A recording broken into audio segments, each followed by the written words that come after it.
हे दोस्तों, मैं चिराग एक और वीडियो के साथ। तो आज हम देख रहे हैं कंज्यूमर बिहेवियर का पार्ट।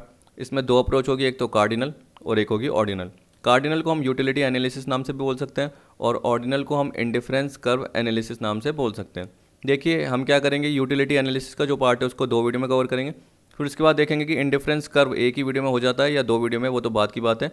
अभी जो यूटिलिटी एनालिसिस का है वो पार्ट दो वीडियो में कवर होगा। देखो, जब भी आप यूटिलिटी की बात करते हो तो वो किससे रिलेटेड होता है? कंज्यूमर की हम बोल सकते हैं मैक्सिमम सेटिस्फैक्शन से रिलेटेड हो सकता है। अब आपको पता है कि कंज्यूमर के पास लिमिटेड इनकम है, वो उसको पर्टिकुलर गुड्स या सर्विसेज उस पर यूज़ करता है, तो उस पर वो मैक्सिमम सेटिस्फैक्शन चाहता है। यानी एक हम कंज्यूमर इक्विलिब्रियम की अप्रोच देखना चाहते हैं। तो जब भी हम कंज्यूमर बिहेवियर की बात करते हैं तो कंज्यूमर बिहेवियर का मतलब क्या होता है? हम ये देखना चाहते हैं कि पर्टिकुलर कंज्यूमर का बिहेवियर क्या है किसी पर्टिकुलर गुड्स या सर्विसेज को यूज़ करने पर, और साथ में एक लिमिटेड फैक्टर क्या है या लिमिटेड रिसोर्सेज क्या है जो उसको दे रखा है, उसकी लिमिटेड इनकम या उसकी मनी इनकम जो वो अर्न कर रहा है, उस इनकम को वो उस पर्टिकुलर गुड्स या सर्विस पे ऐसे यूज़ करना चाहता है ताकि उसको मैक्सिमम सेटिस्फेक्शन मिल सके। तो उसको मेजर करने के दो मेथड आ गए, एक तो आ गया कार्डिनल और एक आ गया ऑर्डिनल। मैंने बोला कि दोनों में ही यूटिलिटी होती है, लेकिन इसका नाम यूटिलिटी एनालिसिस ऐसे ही दे दिया। वैसे ही ऑर्डिनल का आपका नाम क्या दे दिया? Indifference curve. तो देखो फ़र्क क्या है, कार्डिनल में हम बात करते हैं किसकी? काउंटिंग की, यानी जनरली किसकी बात करते हैं? यूनिट की बात करते हैं। जैसे आप हम बोल सकते हैं कि लिक्विड को क्या करते हो? लीटर में मेजर करते हो। वेट को किस में मेजर करते हो? केजी में मेजर करते हो, पाउंड में मेजर करते हो। वैसे ही आपको मैं बोल सकता हूँ, हाँ, क्लोथ्स को आप मीटर में मेजर करते हो। वैसे ही ये बोल रहा है कि यूटिलिटी को हम किस में मेजर करेंगे? यूटिल्स में मेजर करेंगे। जैसे आपकी यूटिलिटी अलग होगी, मेरी यूटिलिटी अलग होगी, ऐसा हो सकता है। तो उस केस में अप्रोच फिर सक्सेसफुल नहीं रही। फिर उसकी जगह कौन सी अप्रोच सही रही? जो हिक्स एंड एलन की अप्रोच बोलते हैं एक तरीके से, ऑर्डिनल अप्रोच। उसमें पर्टिकुलर क्या बोला कि मेरे को पिज़्ज़ा से बर्गर ज़्यादा पसंद है तो मैं बर्गर को फर्स्ट रैंक दूंगा और पिज़्ज़ा को सेकंड रैंक दूंगा। और सैंडविच उससे लीस्ट पसंद है तो हम क्या बोलेंगे, यानी दोनों से ही कम पसंद है तो उसको थर्ड रैंक दूंगा। मतलब मैं अपनी प्रेफरेंस सेट कर रहा हूँ। तो अगर बर्गर नहीं अवेलेबल है तब मैं पिज़्ज़ा कंज्यूम करूँगा, और अगर दोनों ही नहीं अवेलेबल है तब मुझे सैंडविच की तरफ बढ़ना पड़ेगा। तो एक तरीके से आप ऑर्डर दे रहे हो, तो वो पर्टिकुलर सही अप्रोच है। क्योंकि कार्डिनल में क्या होता है, अगर मैंने आपको बोला कि आप एप्पल कंज्यूम कर रहे हो, आपको 20 की यूटिलिटी मिल रही है, लेकिन मेरे को एप्पल पसंद ही नहीं है, तो मेरे लिए शुरू से ही उसकी जीरो यूटिलिटी होगी। सपोज करो अगर मैंने कंज्यूम भी कर दिया, तो कंज्यूम का मतलब क्या हुआ? यूटिलिटी तो देनी है, तो वो नेगेटिव में चली आएगी। क्यों? क्योंकि मेरे को बकवास लगेगा। क्या पता मैं जैसे ही उसका बाइट एक लूँ और मैं उसको फेंक दूँ, तो मैं क्या बोलूँगा? Negative utility. वैसे तो सबको पसंद आते हैं फ्रूट्स, लेकिन मैं एक एग्जांपल बता रहा हूँ, पर्टिकुलर वो चीज़ मुझे पसंद नहीं होगी।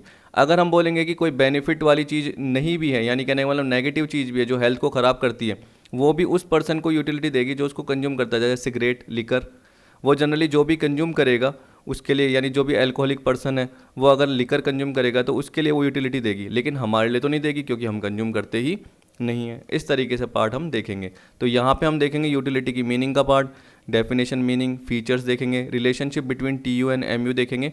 और यूटिलिटी एनालिसिस में दो लॉ आते हैं, एक तो आता है लॉ ऑफ डीएमयू और एक आता है law of equi marginal utility. Law of DMU आज देखेंगे और law of equi marginal utility अगली वीडियो में कवर करेंगे, क्योंकि उसमें दो केस आते हैं, एक तो सिंगल कमोडिटी और दूसरा आता है टू और मोर कमोडिटी केस। लेकिन जो टू और मोर कमोडिटी है उसको हम टू कमोडिटी सेंस में ही देखते हैं, ठीक है? तो वो क्यों, वो आगे आपको पता चल जाएगा। अभी हम देख रहे हैं सबसे पहले कंज्यूमर बिहेवियर, उसमें देख रहे हैं यूटिलिटी एनालिसिस और कार्डिनल अप्रोच का पार्ट। अब देखिए शुरू में तो यही लाइन दे रखी है कि थ्योरी ऑफ कंज्यूमर बिहेवियर क्या एक्सप्लेन करना चाहती है, एक तरीके से कि कंज्यूमर इक्विलिब्रियम कहाँ पे आ रहा है वो डिटरमिन करना चाहती है। अब इक्विलिब्रियम का मतलब क्या होता है? हम बोल सकते हैं कि ऐसी पोजीशन जहाँ पे आने के बाद आप कुछ भी चेंजेस नहीं चाहते हो, मतलब वहाँ तक पहुँच गए, उसके बाद आप डेविएट नहीं होना चाहते हो, जिसको हम बोल सकते हैं पोजीशन ऑफ नो चेंज या स्टेट ऑफ रेस्ट, मतलब आराम की अवस्था। या हम बोल सकते हैं ऐसी पोजीशन जहाँ पे हम कुछ चेंज नहीं चाहते, पोजीशन ऑफ नो चेंज। अब कंज्यूमर इक्विलिब्रियम की बात करोगे तो उसका मतलब क्या हुआ? जब वो अपने गिवन रिसोर्सेज मतलब लिमिटेड मनी इनकम के साथ पर्टिकुलर गुड्स या सर्विसेज कंज्यूम करेगा और जिस पे उसको क्या मिल रही होगी? मैक्सिमम सेटिस्फेक्शन मिल रही होगी। अभी तो मैंने बोला कि ये दो अप्रोच आ जाती है, एक तो कार्डिनल और एक ऑर्डिनल। देखो यूटिलिटी बोल रहे हैं, लेकिन आपको पता है कि हम जनरली कार्डिनल अप्रोच में काउंटिंग या यूनिट्स की बात करते हैं तो यूटिल देखते हैं, जबकि ऑर्डिनल में हम क्या करते हैं? एक तरीके से पर्टिकुलर एक कर्व बनाते हैं, आपको पता है, और एक टेंजेंट लाइन क्या करते हैं? ड्रॉ करते हैं, जिसे हम बजट लाइन या प्राइस लाइन बोलते हैं। तो आगे आपको धीरे धीरे आ जाएगा। यहाँ पे बोल रहा है consumer spend his money income on different goods and services in such a manner as to derive maximum satisfaction, जो मैंने आपको बताया। जैसे ही एक बार वो इक्विलिब्रियम पोजीशन में आ जाता है तो मैंने क्या बताया? पोजीशन ऑफ नो चेंज, इसका मतलब वो डेविएट नहीं होना चाहता, तो he would not like to deviate from it, तो वो उससे नीचे नहीं आना चाहता। तभी आपने देखा होगा कि जब आप लॉ ऑफ डीएमयू पढ़ते हो तो वो ऊपर जाने के बाद टीयू गिरता है, तो हम क्या बोलेंगे, जो मैक्सिमम पॉइंट है वो एक तरीके से हमारा सैचुरिटी पॉइंट है, या हम बोल सकते हैं पॉइंट ऑफ सेटाइशन है। इस तरीके से आपने देखा होगा, आगे आपको आ जाएगा समझ में। सबसे पहले आपको अप्रोच दे रखी है यूटिलिटी एनालिसिस और कार्डिनल अप्रोच, फिर अगली 2 वीडियो के बाद हम देखेंगे तीसरी वीडियो में कौन सी, ऑर्डिनल अप्रोच। अब देखिए पहली लाइन में क्या बोल रहा है, थ्योरी ऑफ कंज्यूमर बिहेवियर जो भी है कार्डिनल अप्रोच से रिलेटेड, वो किस पे बेस है, कॉन्सेप्ट ऑफ यूटिलिटी, आपको पता ही है क्योंकि हम यही पढ़ रहे हैं इतनी देर से। यूटिलिटी यहाँ पे बोल रहा है कि एक तरीके से यूटिलिटी को आप मेजरमेंट के फॉर्म में देख सकते हो, यानी उसको मेजर कर सकते हो। जैसे हमने बताया कि यूटिलिटी को आप यूनिट्स के फॉर्म में देख सकते हो, तो इसको ऐड भी किया जा सकता है, माइनस भी किया जा सकता है, मल्टीप्लाई भी किया जा सकता है एंड सो ऑन। इसका मतलब ये बोल रहा है कि इसको कार्डिनल नंबर में देखा जा सकता है। ये 1 2 3 4, देखो ये रैंक नहीं है, यहाँ रखना 1 2 3 4, 1 5 7 10 कुछ भी बोल सकते हो। फिशर ने जनरली इसको जो यूटिलिटी के मेजर को क्या नाम दिया, यूटिल या यूटिल्स बोलते हो ना आप, यूटिल्स, तो यूटिल दिया। यहाँ पे ये बोल रहा है कि देखो अभी मैंने आपको बोला 1 2 3 4 नहीं है, कोई रैंक नहीं है। कहने का मतलब देखो सपोज करो एग्जांपल में आपको बोल रखा है कि अगर आप 1 कप टी कंज्यूम करते हो आपको 5 यूटिलिटी मिलती है, कॉफ़ी कंज्यूम करते हो तो देखो 10 यूटिलिटी मिल रही है, तो कोई रैंक थोड़ी दे रहे हैं। रसगुल्ला कंज्यूम करते हो तो 15 यूटिल्स। अब देखो मेरे को स्वीट बहुत ज़्यादा पसंद है, जिसने ये 15 यूटिलिटी दी, ठीक है, जैसे ये एग्जाम्पल दे रखा है। अगर मैं अपना एग्जाम्पल दूँ तो मैं क्या बोलूँगा कि उसके बिना मैं नहीं रह सकता, स्वीट्स मुझे चाहिए ही चाहिए, ऐसे मैं बोलूँगा। तो उस केस में क्या बोलूँगा, मेरे तो हायर यूटिलिटी रहेगी, मैं तो क्या बोलूँगा 30 40 50, तो अपने हिसाब से दे सकता हूँ। तभी मैं बोलता हूँ कि कार्डिनल अप्रोच सही क्यों नहीं लगती है, क्योंकि अलग अलग पर्सन क्या करेगा, उसको अलग अलग वे में मेजर करेगा। अगर किसी को स्वीट पसंद ही नहीं है तो वो तो उसको क्या देगा, 0 यूटिलिटी देगा। और अगर उसने स्वीट चख भी ली तो उसको कोई स्वाद नहीं आएगा, या क्या बोलेगा यार ये तो बेकार है। या जो स्वीट आपको पसंद नहीं है वो आपको बेकार ही लगेगी, तो उसको आप नेगेटिव बोलोगे। वैसे स्वीट तो सबको ही पसंद होती है ज़्यादातर, मोस्ट जो पर्सन होते हैं, कईयों को पसंद नहीं होती, तो उस केस में मैं क्या बोलूँगा, 0 यूटिलिटी उनकी रहेगी। अब देखो यहाँ पे मीनिंग ऑफ यूटिलिटी की बात कर रहा था, यूटिलिटी का मतलब क्या हो गया, वही want satisfying power of a community. इतनी देर से क्या बात कर रहे थे कि जब गुड्स या सर्विसेज को आप कंज्यूम करोगे उसके थ्रू आपकी वांट कितनी सेटिस्फाई हुई है। तो term utility in economic is use to denote that quality in a good और सर्विस, कि उस गुड्स या सर्विस की वो क्वालिटी जिसके through by virtue of which our wants are satisfied, यानी हमारी जो नीड्स है, हमारी जो डिज़ायर है वो सेटिस्फाई हो चुकी है। तो want satisfying power of a commodity. Mrs Robinson ने क्या बोला, utility is the quality in commodity that makes individual want to buy them. Hibdon ने क्या बोला, utility is the quality of a good to satisfy want. Same ही part है normal, तो इसको ज़्यादा समझाने की ज़रूरत भी नहीं होगी। लेकिन जब आप फीचर की बात करोगे तो अभी आपको पता चल जाएगा कि एक तरीके से यूटिलिटी और यूज़फुलनेस में क्या फ़र्क होता है, यूटिलिटी और यूज़फुलनेस में। अब देखिए मैं फीचर्स पे आ गया, यहाँ पे क्या बोला, यूटिलिटी सब्जेक्टिव। देखो सब्जेक्टिव मैंने आपको बहुत अच्छे ढंग से पहले की वीडियोज़ में भी बताया हुआ है। जनरली देखो एक तरीके से सब्जेक्टिव का मतलब क्या होता है, वो पर्सन टू पर्सन डिफर करती है, ठीक है। सब्जेक्टिव मतलब क्या हो गया, वो आपके इंटेलेक्चुअल माइंड पे यानी आपके मेंटल सेटिस्फैक्शन पे डिपेंड कर रही है अप्रोच। मैंने बताया था, जैसे मैंने आपको बताया था मेरे को रोमांटिक मूवी, या मैंने बताया था रोमांटिक बुक्स पसंद है, आपको क्या है साइंस फिक्शन वाली पसंद है, या आपको कॉमेडी मूवी पसंद है, ये मैंने बताया था। तो आप क्या है, आप अलग हो मैं अलग हूँ, आपकी सोच अलग है मेरी सोच अलग है, मेरी मेंटल सेटिस्फेक्शन अलग है आपकी अलग है। किसी को नेटफ्लिक्स ज़्यादा पसंद है, जैसे मेरे को पसंद नहीं है, मैंने आज तक देखा ही नहीं, क्योंकि मैं अपने पार्ट में ही लगा रहता हूँ इन चीज़ों में, ठीक। और मेरे दोस्त को क्या है, हमेशा किस पे लगे रहते हैं, नेटफ्लिक्स, या ऐसा सब्सक्रिप्शन ढूंढता है जहाँ पे फ्री में मिल जाए किसी के साथ, या वो बोलते हैं ना मल्टी सब्सक्रिप्शन मिल जाए, उस टाइप से मिल जाए ताकि आराम से क्या है देखते रहें। और वो फालतू की गाली गलौज वाली चीज़ें हैं, वो पर्टिकुलर उसमें सेटिस्फेक्शन मिलता रहे, तो वो उनको वहाँ सेटिस्फेक्शन मिलता है, हमें यहाँ सेटिस्फेक्शन मिलता है आपको पढ़ाने में, ठीक। क्योंकि सेटिस्फेक्शन क्यों मिल रहा है, क्योंकि हमारे साथ में क्या हो रही है, इनकम भी हम अर्न कर रहे हैं, एक चीज़ तो ये। पर यहाँ हम कंज्यूमर की बात कर रहे हैं, तो कंज्यूमर क्या कर रहा है, गुड्स और सर्विस को कंज्यूम कर रहा है। तो आपने बुक पढ़ी, आपने पढ़ी कॉमेडी, मैंने पढ़ी कौन सी, साइंस फिक्शन वाली बुक, तो मेरे को वो पसंद है। आपको करेला पसंद है, मेरे को करेला पसंद नहीं है। तो यहाँ पे हम बोल सकते हैं यूटिलिटी क्या होती है, सब्जेक्टिव हो सकती है। ए commodity may have different utility for different person.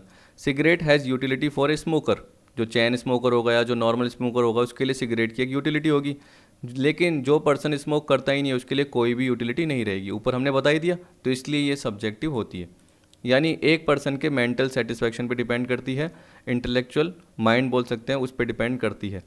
फिर देखो यूटिलिटी क्या होती है, रिलेटिव होती है। रिलेटिव का मतलब क्या हो गया, अब देखिए मिठाई की बात हो रही है तो ये बोल रहा हूँ कि यानी स्वीट्स की बात हो रही है। गाजर का हलवा सर्दियों में अच्छा लगता है, गर्मी में अच्छा नहीं लगता। तो जिसका जो सीजन होगा उसी वक्त तो आपको एक तरीके से क्या होगा, गुड्स वो पसंद होगा। तो ये बोल रहा है utility of a good never remain the same, ये टाइम और प्लेस के अकॉर्डिंग क्या होती है, वेरी होती रहती है। ज़रूरी नहीं मैं आपको स्वीट की बात कर रहा हूँ, मैं किसी पर्टिकुलर किसकी बात कर रहा हूँ। जैसे आप व्हीकल की भी बात करते हो तो आपको पता है कि प्लेस के बेसिस पे या टाइम के बेसिस पे वो चेंज हो सकती है। ठीक, अगर आप कहीं पे जाते हो यानी दूसरी जगह जॉब करने जाते हो तो आपको पता है कि आपको अपने घर पे व्हीकल छोड़ना पड़ेगा और दूसरे यानी दूसरी सिटी में चले गए। अब वहाँ पे आपने व्हीकल नहीं लिया, वहाँ पे आपको पता है कि आपको कैब लेने आती है, आने और जाने यानी छोड़ने आपको जनरली क्या है, कैब से आप आते जाते रहते हो। तो उस केस में क्या होगा, एक तरीके से हम बोलेंगे कि व्हीकल की इतनी आपको यूटिलिटी रही ही नहीं, तो वो प्लेस पे एक तरीके से चेंज हो गई। जैसे आपका प्लेस चेंज हुआ तो यूटिलिटी भी चेंज हो गई। वैसे यहाँ पे बोल दिया कि समर सीजन होता है और विंटर होता है, तो विंटर में जनरली आपको पता है कि देखो विंटर क्लोथ्स की ज़रूरत होती है और समर में हम क्या बोलेंगे, कॉटन क्लोथ्स एक तरीके से उनकी ज़रूरत होती है, तो यूटिलिटी उस वक्त रहती है। वैसे यहाँ पे बोलते हैं देखो fan has utility in the summer but not during the winter season. तो जो फ़ैन कूलर एसी है उनकी गर्मी में ज़्यादा ज़रूरत होती है, लेकिन सर्दियों में इतनी ज़रूरत नहीं होती। ठीक है, या होती ही नहीं है। फिर आपको बोल दिया यूटिलिटी एंड यूज़फुलनेस। इसका मतलब जनरली ये होता है देखो, एक commodity having utility need not be useful. जरूरी नहीं कि जब भी आप एक कमोडिटी बोलो उसकी यूटिलिटी है तो वो पॉजिटिव ही रहे, वो नेगेटिव भी हो सकती है। आपको पता है कि जो सिगरेट और लिकर कंज्यूम करता है उसकी हेल्थ के लिए पता है कि वो हार्मफुल है। तो यूज़फुल इन द सेंस क्या बोल रखा है कि पॉजिटिविटी अप्रोच में एक तरीके से बोल रहे हैं कि हम जिससे बहुत ज़्यादा आपको बेनिफिट मिले।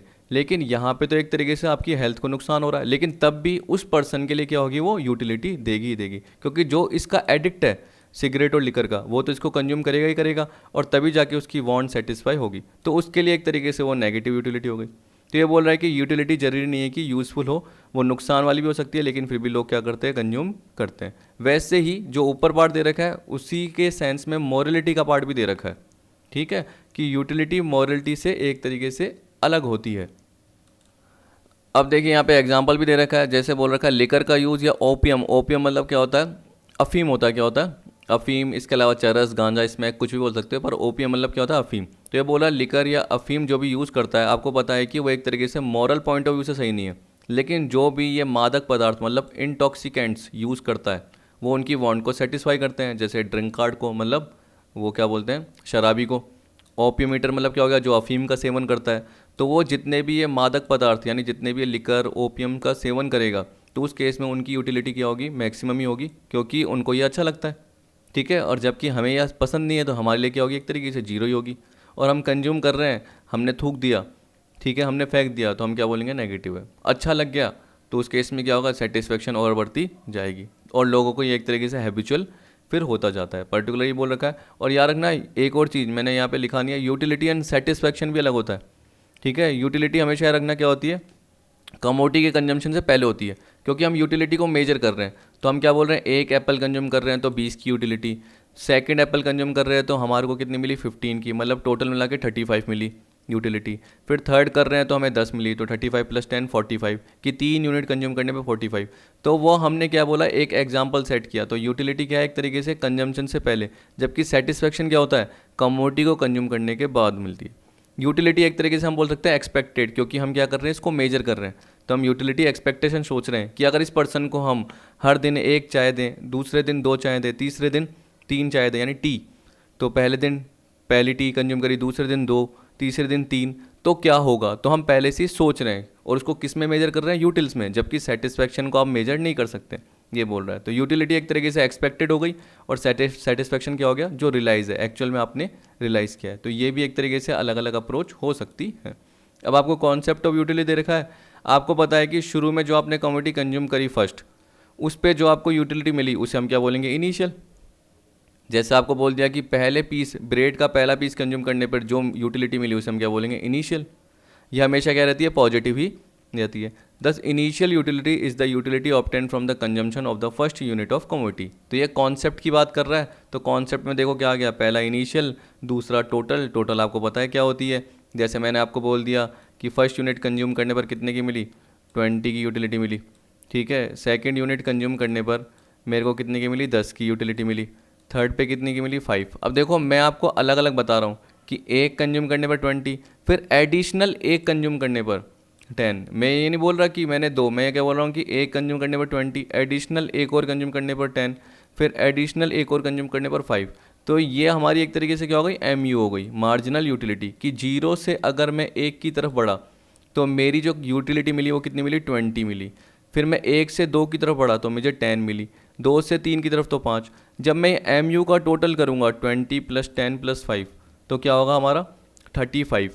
तो मैं क्या बोलूँगा कि 3 यूनिट्स पे मुझे टोटल यूटिलिटी जो मिल रही है वो कितने की मिल रही है, 35 की मिल रही है। तो नॉर्मल पार्ट, तो यहाँ पे देखो क्या बोल रहा है, total utility is the sum of utility derive from different units of commodity consume by a household. एक हाउस होल्ड या कंज्यूमर जो भी कंज्यूम करता है उस पर उसको टोटल जो यूटिलिटी मिल रही है, तो वो अलग अलग यूनिट्स पे यूटिलिटी मिल रही है, उसका total sum. According to Leftwich total utility refer to entire amount of satisfaction obtained from consuming various quantities of commodity. अब इसमें क्या बताना, एग्जाम्पल देख लो। देखो सपोज करो कि आपने एक कंज्यूमर क्या बोला, कंज्यूमर के पास 4 यूनिट्स ऑफ एप्पल है, यानी उसने कंज्यूम करा। If the consumer gets 10 utils from the consumption of first apple, पहले एप्पल पे 10 की, फिर अगले एप्पल पे 8 की, उसके अगले पे 6 और लास्ट एप्पल पे 4 यूटिल्स मिली, तो टोटल मिला के कितनी मिली 28। अगर मैं बोलूँगा कि 2 एप्पल पे कितनी टोटल यूटिलिटी मिली तो मैं क्या बोलूँगा 18, क्योंकि 10 + 8 18। अगर मैं 3 पे बोलूँगा तो क्या होगी 18 + 6 तो कितनी हो जाएगी 24। मैं अगर 4 पे बोलूँगा तो कितनी होगी 28, 24 + 4 यूटिल्स, इस तरीके से आ जाएगा। तो मतलब टी यू क्या होता है हमेशा, सिग्मा एम यू क्या होता है, MU1 MU2 MU3 and so on. तो T U is equal to sigma M U. Here T U is equal to total utility and MU1 MU2 MU3 and so on is equal to marginal utility derive from first, second, third and nth unit. अब देखिए जब भी marginal बात करते हो ना, marginal मतलब क्या होता है, कितना चेंज हुआ पिछले से, प्रीवियस से। यानी मैं तो हमेशा ऐसे याद रखता हूँ एडिशनल, क्या याद रखता हूँ एडिशनल, कि अगर 1 था तो 2 हुआ तो एडिशनल यूनिट कितनी कंज्यूम करी। सपोज करो 2 है, उसकी जगह 5 कंज्यूम कर रहा हूँ, तो 2 से कितना 5, मतलब 3 यूनिट कंज्यूम करी, तो उससे क्या यूटिलिटी मिली। पर हम इसको नॉर्मल समझते हैं, यानी इतना ज़्यादा टिपिकल नहीं बनाते हैं, तो हम 1 2 3 4 की एडिशनल यूनिट कंज्यूम करने पर कितनी एडिशनल यूटिलिटी मिली। ठीक है, तो ये बोल रहा है marginal utility is the utility derive from the additional unit of commodity consume, कि एडिशनल यूनिट कमोडिटी की कंज्यूम करने पर कितनी एडिशनल यूटिलिटी मिली। तो नॉर्मल टर्म में आप ये बोल सकते हो कि एक एडिशनल यूनिट कंज्यूम करने पर कितनी एक्स्ट्रा यूटिलिटी मिल रही है, कितनी एडिशनल यूटिलिटी मिल रही है। या हम ये भी बोल सकते हैं कि देखो ये आपको दिख रहा है कि सेकंड पे टोटल यूटिलिटी थी, ठीक है, एक मिनट इसको हटा देता हूँ, या एक बार मैं आपको एग्जाम्पल के थ्रू ही बता देता हूँ ताकि आपको समझ में भी आ जाए और कंफ्यूज भी नहीं रहे आप। ये आ गया एग्जाम्पल, आपको दिख रहा है। और ये भी देख लेना कि मैं कम ज़्यादा पे अभी नहीं जा रहा, क्योंकि मैं अभी आपको रिलेशनशिप बताऊंगा तो समझ में आ जाएगा। ये तो देखो 5 यूनिट तक का ही दे रखा है पार्ट, और इसमें चाहे 0 भी नहीं जा रहा, नेगेटिव भी नहीं जा रहा। तो मैं अभी आपको ये नहीं सिखा रहा कि देखो MU गिरती हुई जा रही है या TU बढ़ रही है, लेकिन डिमिनिशिंग रेट से, वो नीचे आपको पता चल जाएगा। अभी हम समझ रहे हैं कि देखो टोटलिंग का मतलब क्या है या MU का मतलब क्या है, यानी TU का मतलब क्या है।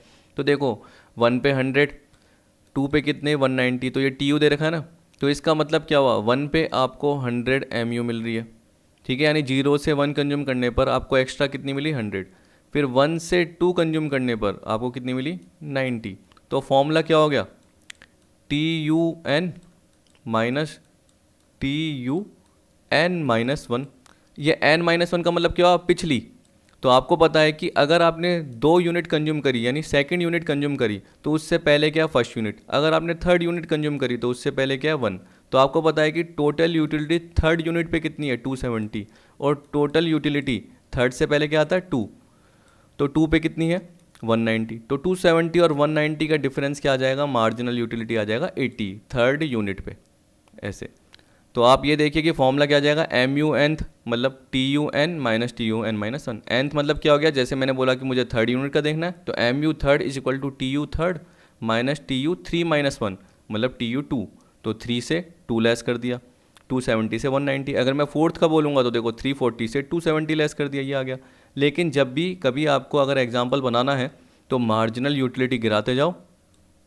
जैसे मार्जिनल यूटिलिटी, जैसे देखो मैं कुछ भी एग्जांपल बोल दूं, मैंने बोला कि एक यूनिट कंज्यूम करी 50, फिर मैंने क्या कर दिया 40 कर दिया, फिर मैंने क्या कर दिया 20 कर दिया, 30 कर दिया, 35 कर दिया, इस तरीके से कम कर रहा हूँ। फिर उसके बाद अगली वाली कम करूँगा, तो ये मेरी MU हो गई। अब मुझे पता है कि TU की बात कर रहा हूँ, तो इसका मतलब क्या हुआ, शुरू में तो क्या होगी फर्स्ट यूनिट पे 50 ही मिलेगी, सेकंड पे क्या होगी 50 + 40 90, फिर थर्ड पे क्या होगी 90 + 30 120, फोर्थ पे क्या होगी 120 + 20 140, इस तरीके से होती जाएगी। तो ये आपको दे रखा है कवर करके ताकि आपको समझ में आ जाए। देखो M U N T U N minus T U N minus one T U equal to sigma M U. तो यहाँ पे देखो 100 plus 90 plus 80 plus 70 plus 60, total मिला के क्या हो गई 400, जो कि आपको ये वाली बता रहा है लास्ट। ठीक, तो sum total of marginal utility from all unit of consumption of a commodity. अब नीचे एक बार देख लेता हूँ कि कुछ और रह तो नहीं गया। और तो कर्व है, अभी हम कर्व देख लेंगे, लेकिन देखो एक बार मैं ये पढ़ के बता देता हूँ। ये तो मैंने आपको जनरली पढ़ के बता दिया था। ठीक, मार्जिनल यूटिलिटी मैंने आपको पढ़ के नहीं बताया, ये वाला पॉइंट तो बता दिया था, चैपमैन के हिसाब से नहीं बताया था। तो देखो बोला according to Chapman marginal utility is the addition made to total utility by consuming one more unit of commodity. आ गया ना कि एडिशनल एक्स्ट्रा यूनिट कंज्यूम करने पर टोटल यूटिलिटी में कितना एडिशन हुआ, टोटल यूटिलिटी में कितना और इंक्रीमेंट हुआ, ये बोल रहा है। Supposing a consumer gets 10 util from the consumption of 1 mango and 18 utils from 2 mangoes, ये बोल रहा है। तो पहली यूनिट पे 10, ठीक है, और दूसरी पे कितनी है 18। तो आपको पता है कि ये TU है, ये बोल रहा है 18 यूटिल्स फ्रॉम 2 मैंगोज, ऐसे बोल दिया। तो इसका मतलब MU क्या होगी, 0 से 1 हुई तो 0 से 10। तो शुरू में तो मार्जिनल यूटिलिटी आपकी एक तरीके से क्या रहेगी, पहली तो वही दिखेगी क्योंकि 0 से 1, तो TU क्या हुई 0 से 10, मतलब MU कितनी हुई 10। सेकंड की देखो 1 से सेकंड यानी एक और मैंगो कंज्यूम करा तो यूटिलिटी क्या हुई 10 से 18, तो मतलब कितनी हो गई 8। और आप खुद देखिए, आप गिरती भी जाएगी क्योंकि आपको पता है कि जैसे जैसे एडिशनल यूनिट उसकी कंज्यूम करते जाओगे आपका उसका सेटिस्फेक्शन का लेवल कम होता जाएगा, क्योंकि आप क्या कर रहे हो, उसकी एक स्टैंडर्ड क्वांटिटी कंज्यूम कर रहे हो। याद रखना, क्या कर रहे हो, एक स्टैंडर्ड क्वांटिटी। ये नहीं कि मैंने आपको क्या करा, 1 चम्मच चाय का दे दिया, याद रखना 1 चम्मच, अगले दिन 2 चम्मच दिया, 2 स्पून, फिर उसके दिन 3 स्पून दिए चाय के, तो आपकी यूटिलिटी तो बढ़ती जाएगी क्योंकि आप क्या कर रहे हो, एक स्टैंडर्ड साइज कंज्यूम नहीं कर रहे हो, आप तो क्या कर रहे हो, कम कर रहे हो। और आप बीच में गैप भी नहीं कर सकते, ऐसे नहीं कि देखो आज आप कह रहे हो कि मैं 1 कप चाय पी रहा हूँ, फिर एक दिन छोड़ के मैं 2 कप पी रहा हूँ, फिर एक दिन छोड़ के वापस 3 कप पी रहा हूँ, या मैं 2 कप ही पी रहा हूँ। तो इस तरीके से आप नहीं कर सकते। जब भी आप यूटिलिटी कंज्यूम करोगे तो वो कांस्टेंट होनी चाहिए। जो भी आप है ना गुड्स कंज्यूम करोगे वो क्या रहना चाहिए, कांस्टेंट रहना चाहिए। जैसे आज 1 तो अगले दिन 2, फिर उसके अगले दिन 3, ऐसे करना आपको चाहिए, तब जाके ही वो गिरती हुई होगी। नहीं तो कभी भी आपकी यूटिलिटी गिरती हुई नहीं होगी। क्या पता वो हॉरिजॉन्टली रहेगी। आप रोज़ क्या करते हो, 1 कप टी पीते हो शाम को, इवनिंग में या मॉर्निंग में, तो यूटिलिटी क्या रहती है, एक तरीके से इक्विवेलेंट रहती है, हम बोलते हैं, यानी हॉरिजॉन्टल रहती है, ना बढ़ती भी रहती है ना गिरती भी रहती है। लेकिन अगर देखो आपको मैं आज 1 कप बोलूँगा, अगले दिन 2 पियो, उसके अगले दिन 3 पियो, आपकी उसके लिए इच्छा खत्म हो जाएगी और आप दूसरे गुड्स की तरफ बढ़ जाओगे, जो कि हम लॉ ऑफ इक्वी में सीखेंगे। ठीक है, ये वाला पार्ट आपका हो गया। ये फॉर्मूला आपको दे रखा है जो मैंने आपको बताया, TUN minus TUN minus 1। N का मतलब क्या होता है, एन यूनिट, और N-1 का मतलब जनरली क्या होता है, इससे पहले वाली यूनिट। ठीक, तो इस तरीके से आपको दे रखा है। ये पर्टिकुलर आई दे रखा है गलती से, इसको मैं बाद में सही कर दूंगा। अब देखिए यहाँ पे ये तो हो गया। अब ये इससे रिलेटेड ही फिगर दे रखा है जो हमने पिछली जो अभी ये टेबल देखी थी। ठीक, 100, 190, 270, 340, 400, एक बार आप याद कर लीजिए। ठीक है, 100, 190, 270, 340, 400, 1 से 5 यूनिट है। तो आप देख सकते हो कि यहाँ पे दोनों को एक साथ बनाया हुआ है। और वैसे भी जब भी आप कर्व देखते हो तो आप जनरली क्या करते हो, इस पर्टिकुलर पॉइंट की बात करते हो। जैसे 0 पे हम क्या बोल रहे हो कि कोई यूटिलिटी नहीं मिल रही। 0 से जैसे आप बढ़ाते जाओगे तो तब जाके आपकी वो गिरेगी किसी पर्टिकुलर पॉइंट पे। और यहाँ पे जब हम बात करते हैं कि MU मिलती है तो वो एक पॉइंट पे क्या होती है, यहाँ पे आती है 0 पे और नेगेटिव हो जाती है, तो वो अभी नीचे अप्रोच आएगी आपकी। ये तो क्या ऊपर का पार्ट समझाने के लिए, बस आपको सिखाने के लिए। अभी ये मैं आपको बताऊँगा, ये पार्ट मैंने पूरा का पूरा कवर करा हुआ है। तो यहाँ पे देखो क्या बोल रहा है कि जनरली 1 पे कितनी थी आपकी 100 की, 2 पे कितनी थी 190 की थी अराउंड, है ना। 3 पे कितनी थी आपके अराउंड 270 थी समथिंग, जहाँ तक मेरे को ध्यान है। 4 पे कितनी थी 340 थी, और 5 पे कितनी थी 400 थी। और यहाँ पे चाहे देख लेना, देखो क्या आ रहा है, 1 पे 100 MU, 2 पे कितना था आपका, आपको पता है कि 100 से 190, ठीक यही था ना समथिंग। तो वो 90 का पार्ट था, तो 90 का पार्ट समथिंग शायद यहाँ पे आ रहा है ऐसे, क्योंकि आपको पता है यहाँ 90 है, 60, 70, 80, 90 ऐसे करके, क्योंकि 50 से 100 का गैप है। इसी तरीके से आपको अगली वाली समथिंग, मेरे को जहाँ तक ध्यान है 2 आपकी कितनी थी 70 थी ना, तो 80 हो गई थी यूनिट, कितनी थी, तो यहाँ पे देखो ये 80 यूनिट पे आ रहा है थर्ड वाला पार्ट। इस तरीके से वो गिरता हुआ जा रहा है। ठीक, तो ये नॉर्मल अप्रोच रहती है। एक बार आप क्या करो, खुद ही है ना टेबल देखिए और टेबल के थ्रू क्या करिए, कॉपी लीजिए और कॉपी पे कर्व बना के देखिए, आपको अपने आप पता चल जाएगा। ज़रूरी नहीं है कि एक तरीके से जो भी ये कंप्यूटराइज दे रखा है पार्ट उसके थ्रू आपका कर्व बने, थोड़ा सा चेंजेस हो सकता है, लेकिन देखना जैसे ही बढ़ता हुआ जाएगा तो थोड़ा सा स्लोप क्या होगा, यानी कर्व बैंड होता हुआ मिलेगा, इस वाली अप्रोच के हिसाब से या इस वाली टेबल के हिसाब से। अब पिछली वाली टेबल में जब आप देखते हो तो क्या दिक्कत थी आपको थोड़ी सी, अगर आप पिछली वाली टेबल का कर्व देखोगे तो देखो इसने जीरो से स्टार्ट नहीं करा, क्योंकि ये तो ऐसे आपको सिखा रहा था पर्टिकुलर, ये यहाँ से स्टार्ट होता है, क्योंकि जीरो पे क्या होता है, जीरो कंज्यूम होता है।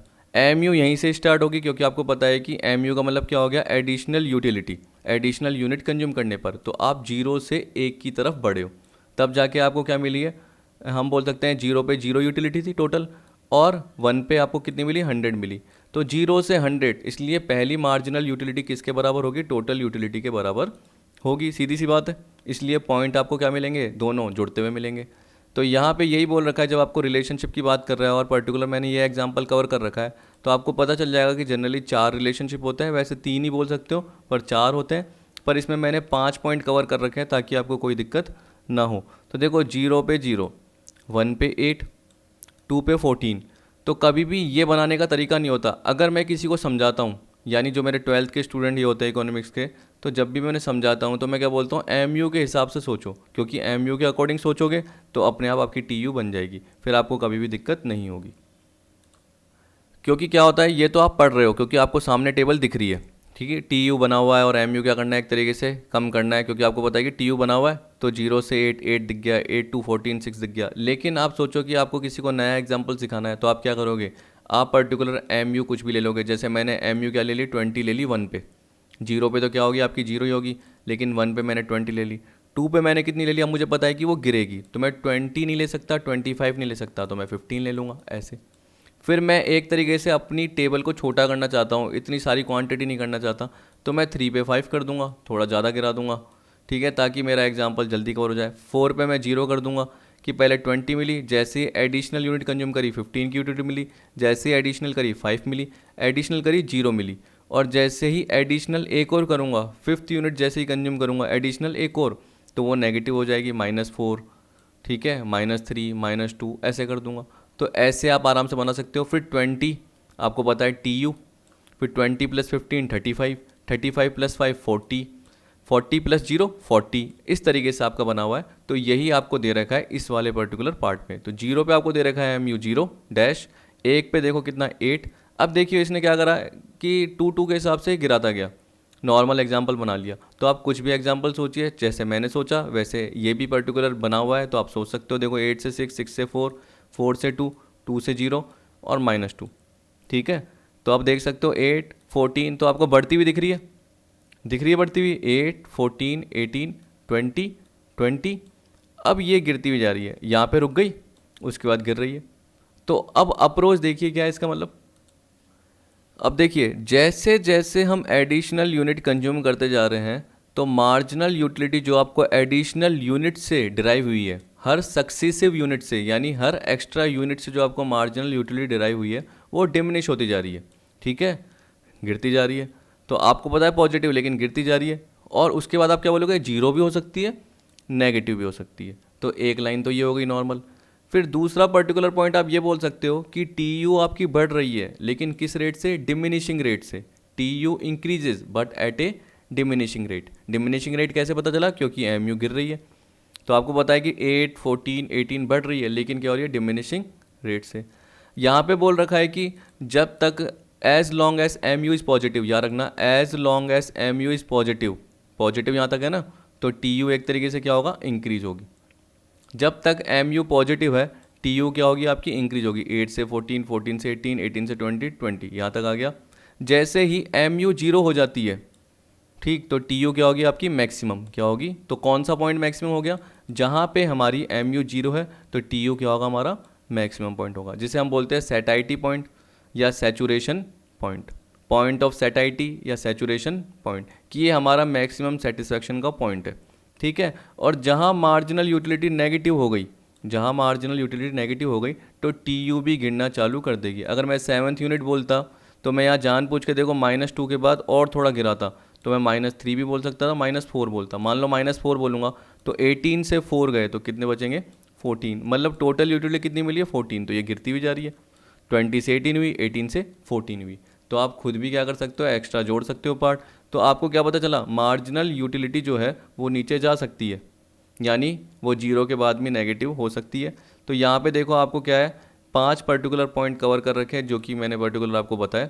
यहाँ पे क्या बोल रहा है, table 2 offer the following observation on the relationship between T U and M U as more and more units of commodity are consume M U derive from each successive unit tend to diminish. वो गिरती हुई जा रही है, ये zero भी हो सकती है नेगेटिव भी। As long as M U is positive T U increases. वापस बता देता हूँ चाहे अगर आप कन्फ्यूज होते हो तो, as long as M U is positive T U क्या हो रही है, इंक्रीज हो रही है। जीरो तक देख लेना एम यू का, जब तक एम यू पॉजिटिव है टी यू क्या हो रही है, इंक्रीज हो रही है। जैसे वो जीरो हो गई तो टी यू मैक्सिमम, जैसे वो नेगेटिव हो गई एम यू तो टी यू भी गिरना चालू कर देगी। ये पर्टिकुलर पॉइंट है। और लास्ट पॉइंट था टी यू इंक्रीज होती है लेकिन किस रेट से, डिमिनिशिंग रेट से। कहाँ गया, एक मिनट। तो ये रहा देखो second point, so long as M U is positive T U increases, ठीक है। टी यू इज़ मैक्सिमम यानी सेटाइटी पॉइंट कहाँ पे, जहाँ पे एम यू जीरो हो। T U start decreasing when M U is negative. आ गया, जब एम यू नेगेटिव -2, फिर मैंने बताया था आपको -4, तो उस केस में क्या है, टी यू डिक्रीज होना स्टार्ट हो गई। Decreasing M U imply that T U increases at diminishing rate या डिक्रीजिंग रेट। तो डिक्रीजिंग एम यू यानी गिरती हुई एम यू हमेशा यही बताती है कि टी यू बढ़ तो रही है लेकिन किस रेट से, डिक्रीजिंग रेट से। तो अब आप ये एक बार देख लेना, आपको पार्ट पता चल जाएगा, कोई टिपिकल नहीं होगा। यहाँ पे देखो ये डायग्रामेटिक इलस्ट्रेशन जो दे रखा है, कहाँ गया, ये रहा, ये डायग्रामेटिक इलस्ट्रेशन दे रखा है। तो इसका फिगर आप देख सकते हैं, सबसे पहले आपको दिख रहा है ये, थोड़ा एक मिनट रुकिए मैं इसको नीचे कर लेता हूँ थोड़ा सा कम, तभी आपको दिख जाएगा। अब देखिए आपको दिख रहा होगा। तो देखिए यहाँ पे अगर पर्टिकुलर आप क्या कर रहे हो, यूटिलिटी ले रहे हो यानी यूटिल्स, और यहाँ पे आप क्वांटिटी ले रहे हो। तो यहाँ पे जीरो के बाद 1, फिर यहाँ पे 2, फिर 3, फिर 4 और ये 5, फिर 6, फिर अगर 7 भी करते तो 7 भी पर्टिकुलर पार्ट आपका आ जाता। इस तरीके से दे रखा है। आपको पता है कि 1 पे आप कितनी कंज्यूम कर रहे थे, जैसे 1 पे आपको दे रखा था आप 8 कंज्यूम कर रहे थे। तो यहाँ पे जानबूझ के आप 2 का गैप ले लेते, 2, 4, 6, 8, 10, इस तरीके से वो कहाँ तक जाता आपका, पर्टिकुलर 20 तक, क्योंकि हमें टी यू को भी कंसीडर करना होता है। तो आप 2 का गैप लेते या 4 का गैप लेते। तो उसके हिसाब से जब आप बना के पुट करके देखना एक बार खुद ही, यानी एक पर्टिकुलर लाइन खींचना, उसके बाद यहाँ पे आपने क्वांटिटी करना है, और जैसे आप वो प्राइस करते थे वैसे आप क्या करो, यहाँ पे यूटिलिटी का पार्ट करो। और जैसे जैसे आप लाइन बनाते जाओगे, क्योंकि देखो आपने डिमांड में सीख ही लिया है, तो आपको थोड़ा सा, आप ज़रूरी नहीं कि सेम ऐसा ही बना हुआ दिखे जो आप देख रहे हो, तो आपको थोड़ा सा क्या होगा, ऐसे गिरता हुआ दिखेगा। तो आपको पता है कि वो गिरना कब चालू होगा, जब हमारी एम यू क्या हो जाएगी, एक तरीके से जीरो आ जाएगी, क्योंकि उसके बाद वो नेगेटिव होगी, नेगेटिव होते ही वो गिरना चालू कर देगा। तो जीरो पे तो वो मैक्सिमम रहेगा।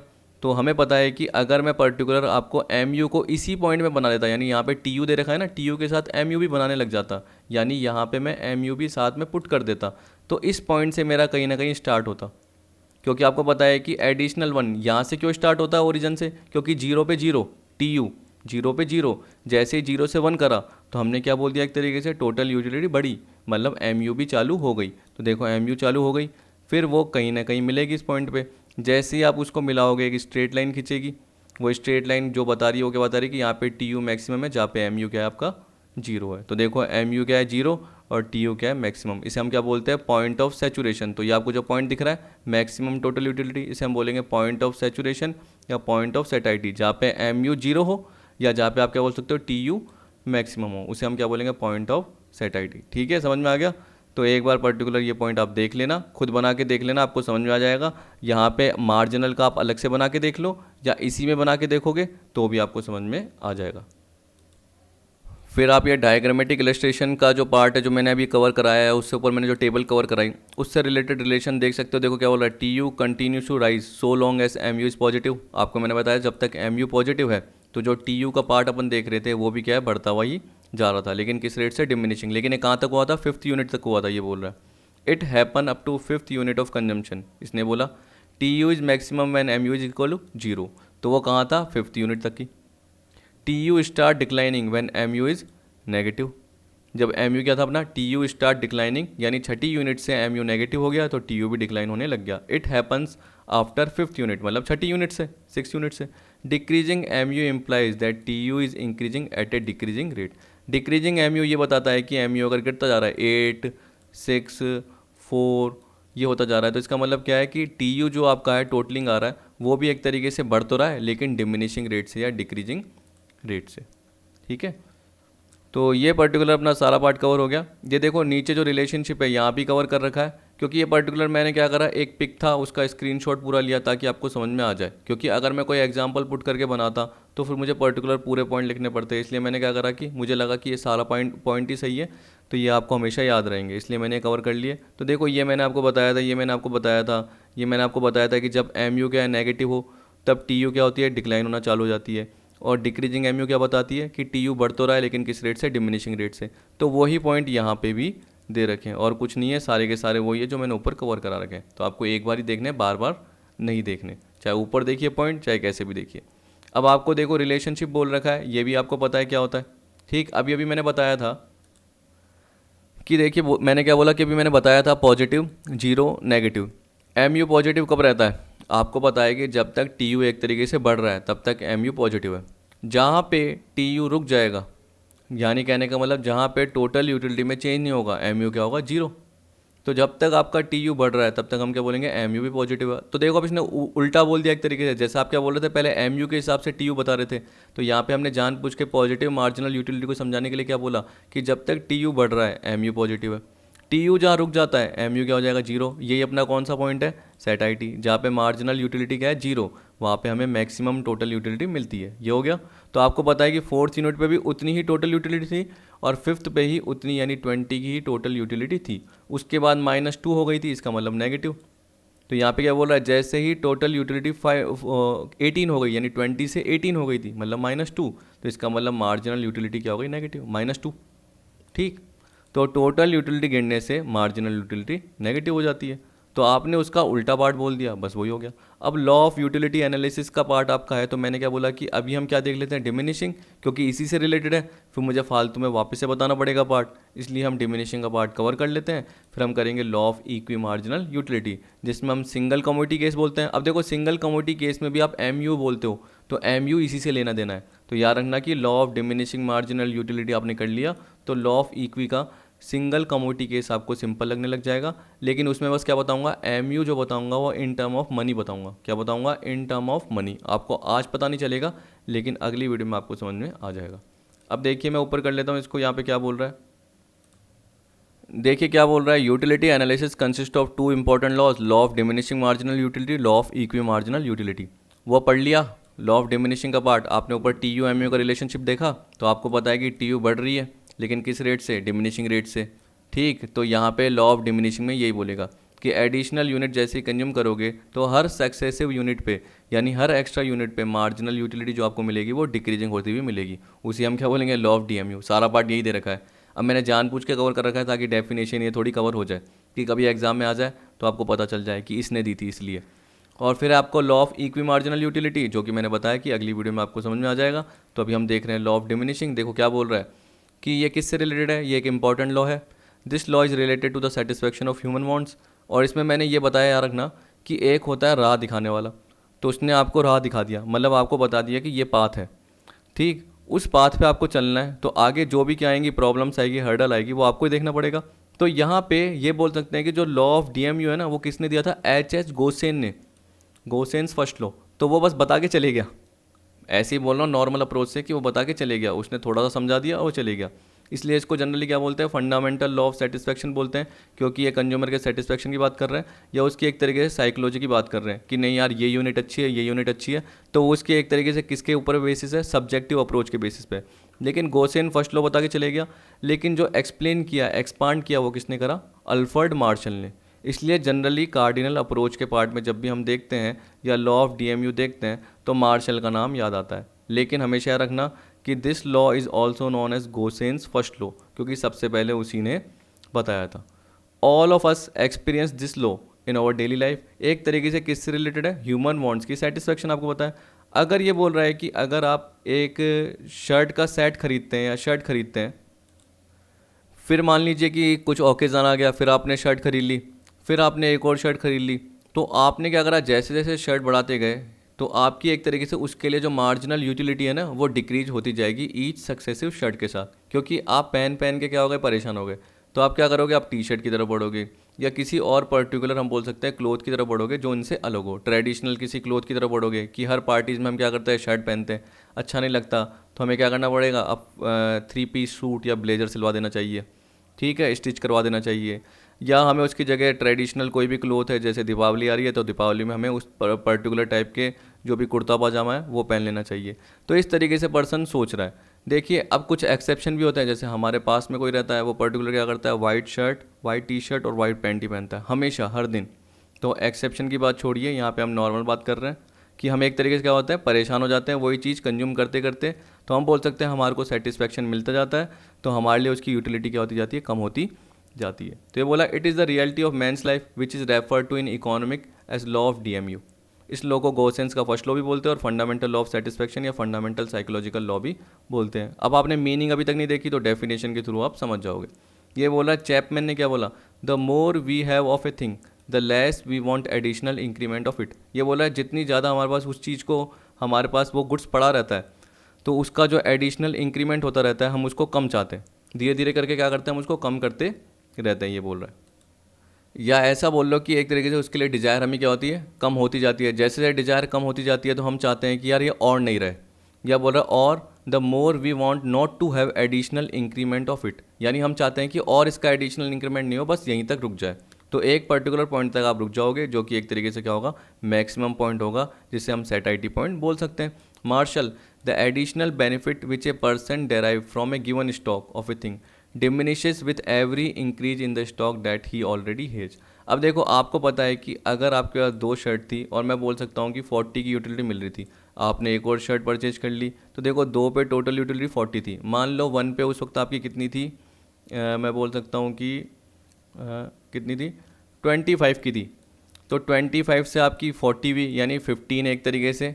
MU 0 से 1, तो 0 से 1 पे जो हम ये बोल रहे हैं TU है, और MU कितनी हो गई, MU हो गई 25, फिर कितनी हो गई 15, ठीक है। अब सेकंड से थर्ड यूनिट कंज्यूम करी तो क्या पता आपको 50 ही मिल रही है, मतलब 10 की यूटिलिटी। फोर्थ में मैं बोल सकता हूँ मान लो कि सिर्फ 50 ही मिल रही है वापस से, तो 0 हो गई। तो यहाँ पे क्या बोल रहा है कि अगर आपके पास जो गिवन स्टॉक दे रखा है, उसके बाद जैसे आप हर स्टॉक को बढ़ाते जाओगे, जो आपके पास पहले से ही है उसके अलावा एक्स्ट्रा बढ़ाते जाओगे, तो आपका जो बेनिफिट है एडिशनल वो डिक्रीज होता जाएगा। तो एडिशनल बेनिफिट कैसे डिक्रीज हो रहा है, MU के फॉर्म में। 25 की मिल रही है, 15 की मिल रही है, 10 की मिल रही है, क्योंकि सेटिस्फैक्शन एक तरीके से क्या हो रहा है, पूरा होता जा रहा है और मैक्सिमम तक पहुंच रहा है, तो उसके लिए डिजायर कम होती जा रही है। सैमुअलसन ने क्या बोला, as the amount consume of goods increases the MU of the good tend to decrease. ये बिल्कुल सही लग रही है थोड़ी सी meaning. In short the law of DMU states that other things being equal, when we go on consuming additional unit of a commodity, the MU from each successive unit of that commodity goes on diminishing। मैंने आपको ऊपर बताया table 1 figure 1, table 2 figure 2, चाहे ये भी देख सकते हो। तो जनरली आप टेबल 2 और फिगर 2 देखना, वो एक तरीके से इस लॉ को बता रही है। वैसे मैंने टेबल 1 और फिगर 1 लिखा हुआ है, लेकिन जनरली अगर आप टेबल 2 और फिगर 2 देखोगे तो उसमें आपको ढंग से समझ में आ जाएगा। ये बोल रहा है table and the figure show that MU tends to diminish as consumption increases, because MU is diminishing as from 100 to 90, 90 to 80, 80 to 70, 70 to 60। या अगर आप टेबल 2 की बात कर रहे हो तो 8, 8 के बाद 6, 4, 2, 0, -2 ऐसे जा रही थी। TU increases only at diminishing rate as noted earlier, MU is the rate of TU। आपको पता है कि MU किसकी रेट होती है, TU, क्योंकि TU का मतलब क्या होता है, MUN, ठीक है, MU1 plus MU2 plus MU3 plus MU4 and so on, ये बोल रहा है। यानी TU इज इक्वल टू क्या होता है, सिग्मा MU। अब अजम्पशन दे रखी है, अजम्पशन कवर करेंगे, कुछ आपको समझ में नहीं आएगी, लेकिन जैसे आप लॉ ऑफ इक्वी का पार्ट कवर करोगे तब आपको समझ में आ जाएगी, ठीक है। देखिए जैसे ये बोल रहा है कि हर लॉ के क्या होता है, पर्टिकुलर कुछ ना कुछ अजम्पशंस होती है, और उसमें जैसे हम क्या बोलते हैं, अदर थिंग्स बीइंग इक्वल। तो ये बोल रहा है कि इस लॉ से रिलेटेड भी हम क्या बोल रहे हैं, अदर थिंग्स बीइंग इक्वल होती है। This refer to the assumption on which a law is based, it applies in the case as well. तो ये बोल रहा है कि जनरली कई लॉ जो बेस होते हैं उसमें जनरली क्या हम बोलते हैं, अदर थिंग्स बीइंग इक्वल, जैसे लॉ ऑफ डिमांड में बोलते हैं, लॉ ऑफ सप्लाई में भी बोल देते हैं। तो वैसे ही यहाँ पे भी बोल रखा है कि law of diminishing marginal utility की जब आप बात कर रहे हो तो उसमें भी कुछ अजम्पशंस दे रखी है। तो क्या क्या दे रखी है, ये बोल रखा है सबसे पहला, utility can be measured in cardinal number system such as 1 2 3, जो कि हम शुरू से अभी पढ़ रहे थे। अभी आपने देखा 90, 80, 70, 60, या इसके अलावा आपने देखा 8, 6, 4, 2 जो हुआ, तो वो सारा पार्ट क्या था, काउंटिंग में ही तो था, यूनिट्स में। फिर आपको बोला there is no change in income of the consumer, क्योंकि अगर लिमिटेड इनकम हम बोल रहे हैं तो क्यों बोल रहे हैं, क्योंकि वो लिमिटेड इनकम ही है, वो बढ़ी नहीं है। अगर वो बढ़ जाती तो उसका सेटिस्फेक्शन का लेवल और बढ़ जाता, ये बोल सकते हैं, उसकी डिज़ायर वांट्स और बढ़ जाती, तो वो हायर सेटिस्फेक्शन की तरफ जाता। ठीक है, क्योंकि अब उसको पता है कि उसकी इनकम एक तरीके से कम नहीं हो रही, इनकम तो बढ़ रही है। तो ऐसा नहीं है कि इनकम बढ़ जाए, ठीक है, और यूटिलिटी वही रहे, ऐसा नहीं होगा। तो इसलिए हम बोल रहे हैं कि इनकम में चेंज नहीं हुआ, क्योंकि अगर इनकम में चेंज होता है तो आप हायर यूटिलिटी की तरफ बढ़ते हो, जो कि जनरली आप इंडिफरेंस कर्व में भी सीखोगे कि कैसे अगर आपकी इनकम बढ़ जाती है तो आपको एक और नया कर्व मिलता है। वैसे ही अगर मैं आपको यहाँ पे बोलूँगा कि ये यूटिलिटी का पॉइंट था और यहाँ पे आके डाउन हो रहा है, लेकिन अगर आपकी इनकम बढ़ गई तो क्या पता आपका पर्टिकुलर यहाँ पे थोड़ा बढ़ जाता, ऐसा हो जाता। तो इसलिए बोलते हैं कि इनकम में चेंज नहीं हुआ। Marginal utility of money remain constant, इसका मतलब क्या है? अब देखिए इसका जो पार्ट है वो आपको समझ में आएगा law of equi marginal utility में, लेकिन फिर भी मैं आपको बता देता हूँ M U of money remain constant मतलब क्या होता है। मान लो कि जैसे 1 रुपये में, 1 रुपये में आप क्या बोलते हो, कितने की यूटिल्स मिल रही है, 4 की यूटिलिटी मिल रही है। तो 1 रुपये इज इक्वल टू 4 यूटिल्स। इसका मतलब क्या हुआ, अगर कोई गुड्स मान लो कि आपको 5 रुपये का मिलता है, कितने का मिलता है, 5 रुपये का मिलता है, तो इसका मतलब क्या हो गया कि टोटल मिला के जो यूटिलिटी होगी वो कितनी होगी। देखो 1 रुपये में 4 यूटिल्स, तो 5 रुपये इंटू 4 20। तो ये बोल रहा है कि अगर आप कोई गुड्स कंज्यूम कर रहे हो तो आपको इतनी सेटिस्फेक्शन तो मिलनी ही चाहिए, लेकिन आपको पता है कि जो आप एम देखते हो या टी देखते हो वो आपके हिसाब से तो वो गिरती हुई जाती है। तो यहाँ पे हम क्या बोल रहे हैं, 1 में 4, अगर मैं बोलूँगा 7 रुपये तो 7 में कितना होगा, 7 इंटू 4 कितना होगा, 28 की यूटिल्स। तो ये बताओ ये गिरी क्या नहीं गिरी। ये जनरली क्या है, 1 में 4 है तो 2 में 8, 3 में क्या है 12, तो उसे हम क्या बोलते हैं, कांस्टेंट। क्या बोलते हैं, कौन। तो ये आपने सेट करी है, आपने सेट मतलब किसने सेट करी है, इकोनॉमिस्ट ने, या हम बोल सकते हैं कि कंज्यूमर है, अगर वो देखना चाहता है कि मुझे क्या सेटिस्फेक्शन मिल रही है तो खुद के हिसाब से। मैं आपको एग्जांपल बना के बताऊंगा जिसमें मैं क्या करूंगा, आपको 1 रुपये में 1 यूटिल भी सेट करके बता दूंगा, 1 रुपये में 5 यूटिल भी सेट करके बता दूंगा। तो ये पर्सन के अप्रोच के ऊपर है, तभी तो हम बोलते हैं कि कार्डिनल अप्रोच सही क्यों नहीं रहती है, क्योंकि अजम्पशन ज़्यादा है इसमें। अजम्पशन मतलब क्या हो गया, मनी कॉन्स्टेंट है। आप ये बताओ कांस्टेंट रहती है कभी कि 1 रुपये में 4 की यूटिल्स 2 में 8 की होगी, ज़रूरी नहीं है हो, क्योंकि क्या पता आपकी डेविएट होती ही रहती हो। इंसान का माइंड है, फ्लक्चुएट होता है, तो क्या पता वो दूसरे गुड्स की तरफ चले जाए। तो क्या पता 1 रुपये में 4 की यूटिल्स बोल रहे हो, 2 में 8, लेकिन अब आपको मिल ही नहीं रही। तो marginal utility of money remain constant बोल रखा है किसमें, इस अजम्पशन में। फिर आपको बोल रहा है suitable quantity of commodities consumed, इसका मतलब क्या हो गया, क्वांटिटी। तो एक स्टैंडर्ड साइज़ आप कंज्यूम कर रहे हो। वैसे यहाँ पे भी मैंने लिखा हुआ है, गलती से मैंने यहाँ पे सूटेबल क्वांटिटी, हाँ ये साइज़ बोल दिया ना, चलो यहाँ पे ये पार्ट आ ही गया है।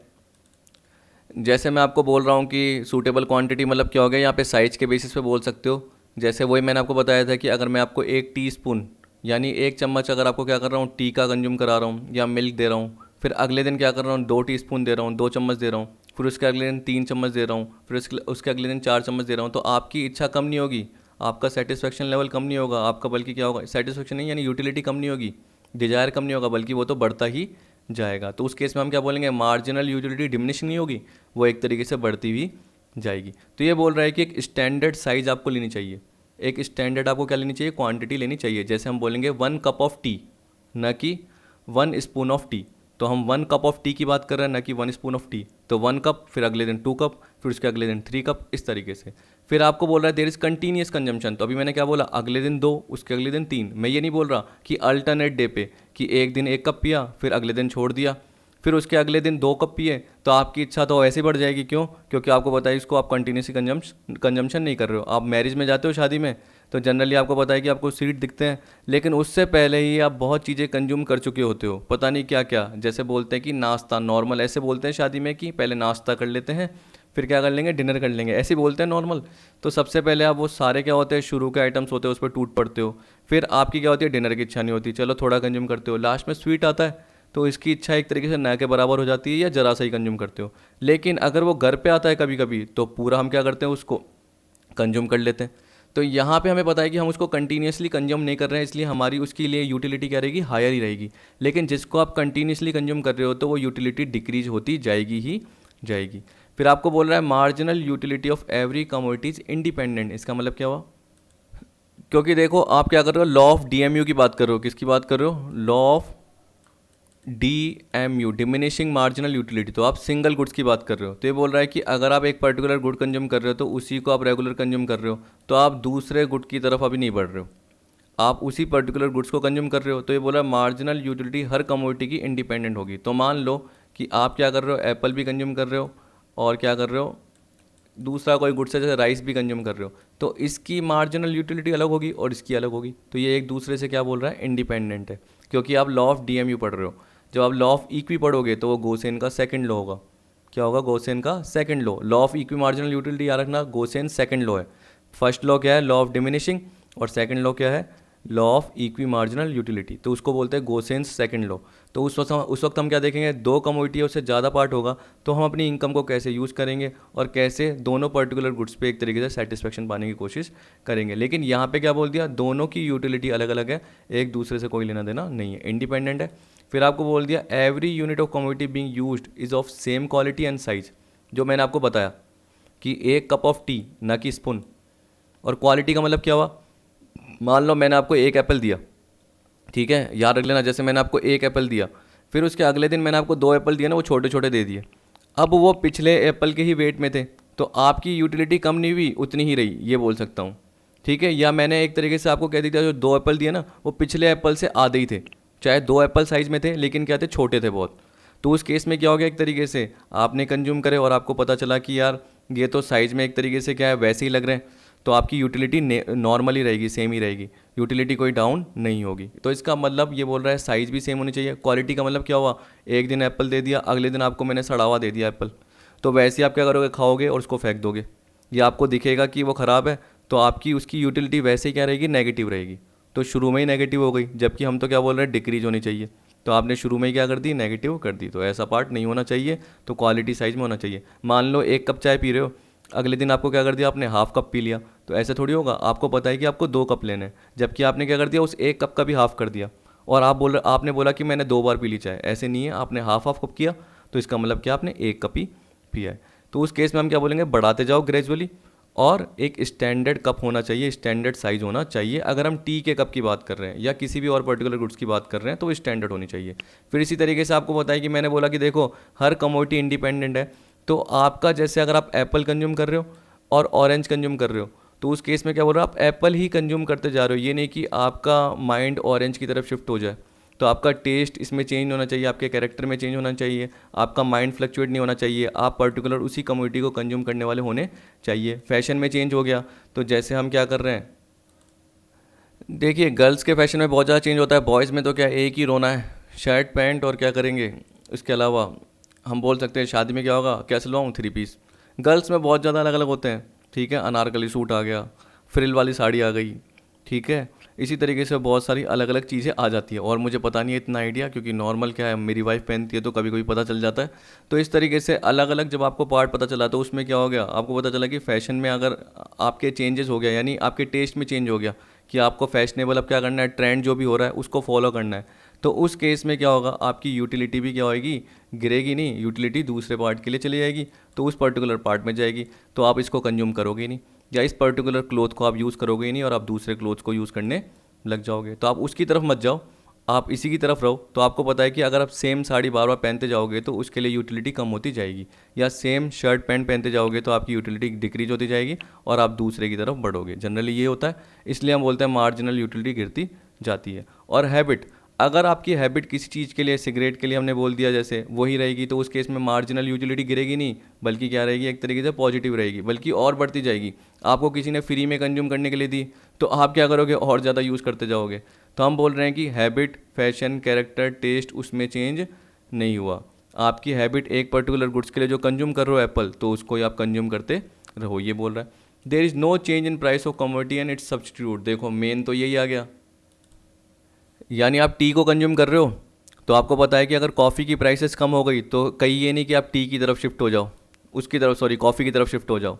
तो आपको पता है कि आप टी कंज्यूम कर रहे हो और कॉफ़ी की प्राइसेस जैसे ही कम हो गई तो वहाँ शिफ्ट हो जाओगे आप, तो जनरली कंज्यूमर वहीं शिफ्ट होगा, ये बोल रहा है। तो इसलिए बोल रहा है कि प्राइसेस में चेंज नहीं होना चाहिए, क्योंकि अगर प्राइसेस में चेंज हो गया तो कंज्यूमर अपना मन बदल देगा, विचार बदल देगा, और जहाँ प्राइसेस लोअर है वहीं पे पर्टिकुलर गुड्स की डिमांड करेगा। तो कमोडिटी की प्राइसेस में चेंज नहीं होना चाहिए, उसका माइंड भी फ्लक्चुएट हो जाता है। और एक तरीके से देखो मैं बोलता हूँ कि अगर देखो प्राइस क्या 4 रुपये की थी और आपको टोटल यूटिलिटी 20 की मिल रही थी, लेकिन उस कमोडिटी की प्राइस 2 हो गई, तो हम क्या बोलेंगे कि आपने जैसे ही एक और एक्स्ट्रा यूनिट कंज्यूम करी तो आपकी यूटिलिटी डाउन नहीं हुई बल्कि बढ़ गई। क्यों? क्योंकि आपको पता है कि उसकी प्राइस कम हो गई, तो आपकी इनकम सेव हो गई, या आप उसी पर्टिकुलर इनकम में और यूनिट कंज्यूम कर रहे हो और यूनिट यूज़ कर रहे हो, तो क्या पता आपकी यूटिलिटी कम नहीं होगी, यूटिलिटी बढ़ भी जाएगी। क्योंकि आपको क्या लग रहा है यार ये तो अब तो सस्ता हो गया, ये क्या हो गया एक तरीके से इसकी प्राइस क्या हो गई, चीप हो गई, तो अब तो और कमोडिटी कंज्यूम कर सकते हैं। इसलिए बोल रहा है कि चेंज नहीं होना चाहिए। तो जनरल अप्रोच थी, नॉर्मल थी, आपने सारा पार्ट देख लिया।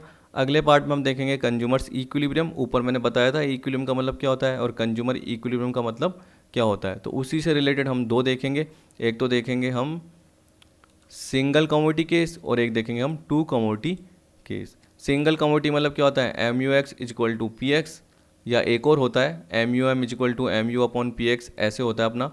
और दूसरा अपना जो पार्ट होता है वो होता है टू कमोडिटी केस का, जिसमें बोलते हैं M U X upon P X is equal to M U Y upon P Y is equal to M U Z upon P Z and so on, ऐसे चलता जाता है।